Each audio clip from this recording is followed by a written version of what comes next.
Please give an energetic and warm welcome to the one and only Dr. Vivek Bindra.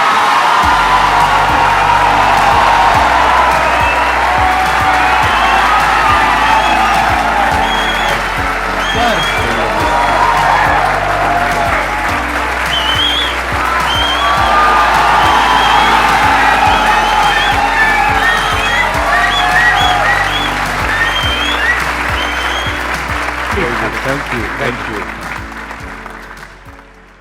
Privilege and honor to be with the legend himself, अरे sir Sandeep Maheshwari.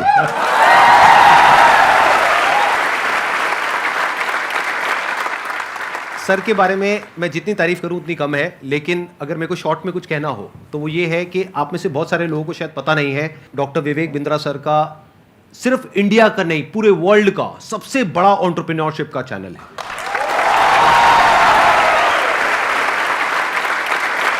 एक बात मैं आपको बताना चाहूंगा इससे पहले कि ऑडियंस आपसे इंटरेक्ट करे। आज से कुछ साल पहले आपने एक स्टेडियम में एक सेमिनार किया था जिसमें आपने मेरे बारे में कुछ कहा था। तभी मेरा मन हुआ था, मैंने कहा एक बार साथ में स्टेज पर आकर के हम कुछ धमाका करेंगे। आज फाइनली वो दिन आ गया है। हमारे कमेंट्स में भरा पड़ा था कि डॉक्टर विवेक बिंद्रा सर कब आएंगे कब आएंगे कब आएंगे। मैंने कहा भाई आएंगे आएंगे। और हमारे कमेंट्स में भी भरा पड़ा था, आप संदीप माहेश्वरी जी के इवेंट में कब जाएंगे कब जाएंगे। आपका ये जो लुक है थोड़ा सा डिफरेंट है जो आपकी वीडियोस में होता है ज़्यादातर उससे। वो एक्चुअली मेरी मजबूरी है, क्योंकि मेरा साइज पहले डबल एक्सेल था, फिर एक्सेल हुआ, फिर एल हुआ, तो इतनी जल्दी जल्दी सूट्स नहीं बदल रहे थे। ऑफिस में किसी को बोल देता हूँ, स्टाफ को टी शर्ट बाजार से ले आता है, कमीज ले आता है, बता दिया भैया एल साइज कर लिया, वो फट से पहन लेते हैं। और दूसरा ये भी था कि संदीप सर को मैच करना था। आसान है। Bounce back. ऐसे ही बोलते हैं ना सर, ऐसे ही कुछ करते हैं ना। हाँ जी। हाँ ऐसे एक बार करके बताएंगे मेरे को, मैं भी करता हूँ आपके साथ।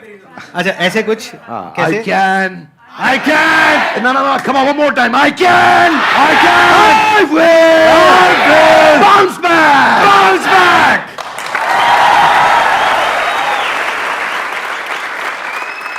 एंटरप्रेन्योरशिप की इनको बहुत अच्छी नॉलेज है।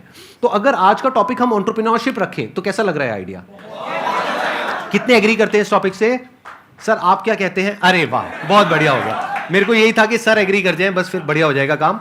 तो एंटरप्रेन्योरशिप आज का हमारा टॉपिक है। तो जो भी आप क्वेश्चंस पूछने वाले हैं वो एंटरप्रेन्योरशिप से रिलेटेड होंगे, बिजनेस से रिलेटेड होंगे, चाहे आप कोई बिजनेस करने वाले हैं चाहे कर रहे हैं।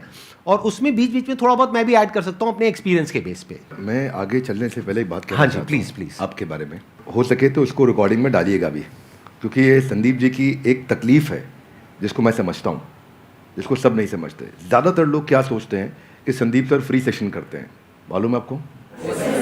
और ये सच्चाई है, और ये इतना मालूम है सबको। कुछ लोग ये भी समझते हैं कि वो यूट्यूब पे ऐड नहीं लगाते, यस और नो? पर एक्चुअली ना ये सच्चाई नहीं है। केवल संदीप जी का अपना बिजनेस भी बहुत हैम्पर होता है। इनकम जो जनरेट हो सकती थी, पोटेंशियल इनकम जो जनरेट हो सकती थी इनके अपने बिजनेस से, वो उसके ऊपर कितना बड़ा इम्पैक्ट है कि इनकी इतनी बड़ी मजबूरी हो गई है कि ये अपने बिजनेस की कहीं बात ही नहीं कर पा रहे। आई will respect you for not doing ads, for doing free programs, for helping so many people. But all the more, जब मैं एक entrepreneur की तरह देखता हूँ और आप आज अपने बिजनेस की बात कर ही नहीं पा रहे हैं, जो कि करनी चाहिए आपको, जो कि आप वैल्यूएबल प्रोडक्ट बना रहे हैं, वो आपका बिजनेस है, ये आपका एक सेवा है, सोशली रिस्पॉन्सिबल इनिशिएटिव है। So for that I respect you a lot. Thank you so much sir, thank you so much. मेरे लिए ये है कि मैंने अपने पैशन को, प्रोफेशन को अलग अलग रखा हुआ है अपने माइंड में। मैं इसको इस तरीके से देखता हूं कि मैं सर्विस कर रहा हूं। I am serving the country, I am serving the nation, I am serving all of you. अब बताइए आप में से कौन है जो ये क्वेश्चंस पूछना चाहते हैं एंटरप्रेन्योरशिप से रिलेटेड? 2014 से मैंने जर्नी स्टार्ट किया था और आप दोनों से ही मैंने लीडरशिप और टीम बिल्डिंग सीखा और एंटरप्रेन्योरशिप सीखा। तो मेरा क्वेश्चन ये है सर कि I am running a chess academy. तो बीइंग अ चेस कोच मैंने एज अ फ्रीलांसर स्टार्ट किया था, और आज जो मेरी सबसे बड़ी प्रॉब्लम है, मेरा अकेडमी का जो रेवेन्यू है 1 CR मैंने क्रॉस कर लिया है पर ईयर का। Very good. But thank you sir. But problem ये आ रही है कि मैं उसको 5 CR या 10 CR नहीं ले जा पा रहा हूँ, क्योंकि हर 2 साल में जो मैं टीम बिल्ड करता हूँ 8-10 लोगों की या 20-25 लोगों की भी टीम मेरी 2019 में थी, वो मुझे छोड़ देते हैं। तो कहाँ गैप आ रहा है वो मैं नहीं समझ पा रहा, और काफ़ी टाइम से मैं ये सवाल पूछना चाह रहा था। वेरी क्विक आंसर, क्रिटिकल को रिपीटेबल में कन्वर्ट करना है, क्योंकि आप जो काम कर रहे हैं उसमें क्रिटिकल स्किल सिखा देते हैं अपनी टीम को और वो रिपीटेबल नहीं हो पाता, फिर वो आपसे अलग हो जाता है। दूसरी चीज़, आपको एक काम बहुत ज़रूरी है यहाँ पे कि बड़ी मशीन का छोटा हिस्सा वर्सेस छोटी मशीन का बड़ा हिस्सा। आप क्या कर रहे हैं, आप छोटी मशीन का बड़ा हिस्सा उन्हें बना देते हैं तो वो आपसे इंडिपेंडेंट हो जाते हैं। उनको बड़ी मशीन का छोटा हिस्सा बनाइए। इसमें दो बातें हैं, ध्यान रखना, मैं समझाता हूँ आपको।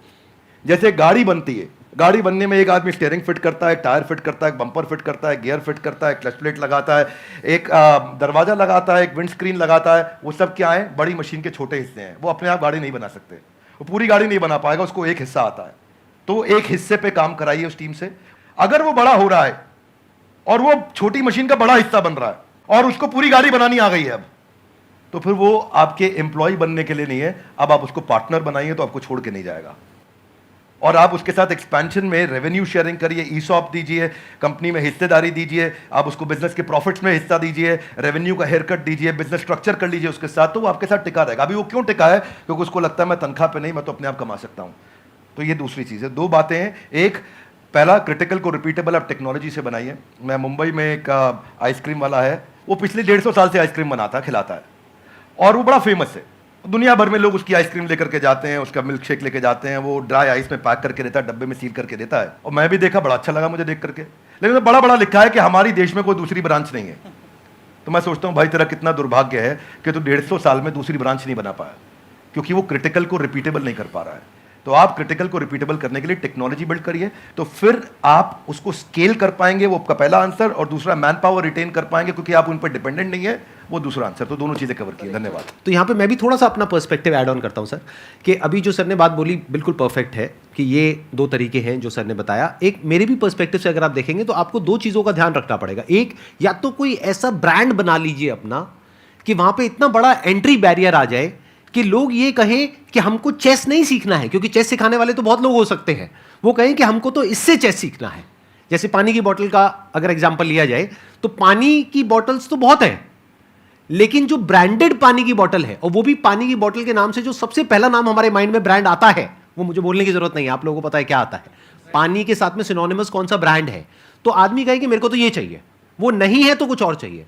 तो या तो आप अपना ब्रांड बनाइए, या फिर आप कहते हो कि नहीं मेरे पास में इतना मार्केटिंग बजट नहीं है, या वो वेवलेंथ नहीं है कि मैं अपना खुद का एक ब्रांड बना सकूं जिसकी वजह से एक एंट्री बैरियर क्रिएट हो, तो दूसरा ऑप्शन ये है कि आप एफिलिएट मॉडल पे चले जाइए। सीखो, सिखाओ, उस पर हमारी रेवेन्यू शेयरिंग होगी, वो पहले से एग्रीमेंट कर लो। ये दो तरह के बिजनेस मॉडल्स हैं जो अभी एकदम से मेरे माइंड में आ रहे हैं। इसके अलावा और भी बहुत सारे